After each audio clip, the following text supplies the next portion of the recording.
Azərbaycan dövlətinin prinsipial mövqeyini biz söylədik. Bizim İsraillə strateji tərəfdaşlıq münasibətlərimiz var. Fundamental məsələlər bizim mövqeyimiz üst-üstə düşür.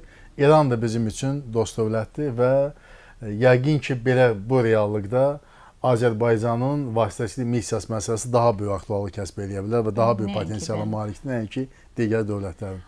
Elmam müəllim, çox maraqlı burasındadır ki, Azərbaycan vasitəçilik etmək hər vaxt sülh tərəfdarıdır, sülh məramlıdır. Amma İran tərəfindən başlarına bu qədər faciələrin gəlməsinə baxmayaraq, İran tərəfi yenə də Azərbaycanı ittiham edir.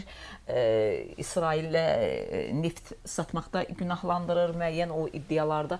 Yəni, bütün sanki bunların təhlükəsizliyini, bunların ordusunun güclənməsini, müasirləşməsini Azərbaycan təmin etməliymiş, etməyib kimi. Bax, belə absurd iddialarla çıxış edirlər. Bax, bu baxımdan da yenə də İranın o Azərbaycana qarşı o niyyəti işi xoş deyil, görürük. Yəni, belə bir məqamda da xoş deyil. Həmin o qüvvələr ki, İranda bir mövcuddur və Azərbaycanı ittiham etmək istəyir. Onlara xatırlatmaq istəyirəm ki, və ya təsadüfən söyləmədim, 2005-2006-cı ildən üzü bəri İranın bombalama söhbətləri gəzir. Və həmin dövrdə, daha dəqiq desək, 2006-cı ilin aprel ayında Azərbaycan prezidenti Cənab İlham Əliyevin İran, o zaman Birləşmiş Ştatlara ilk rəsmi səfəri olmuşdu.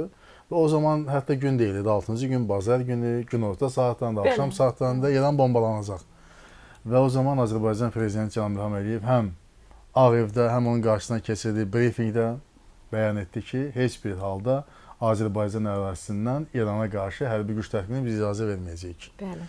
Və bunu söyləyib 2006-cı ildə üstündən 19 il keçib sözünün ağasıdır. 19 ildə heç bir dövlət Birləşmiş Ştatlar xüsusilə də Azərbaycandan istifadə etməklə İrana qarşı hərbi zərbə güc tətbiqini həyata keçirə bilməyib.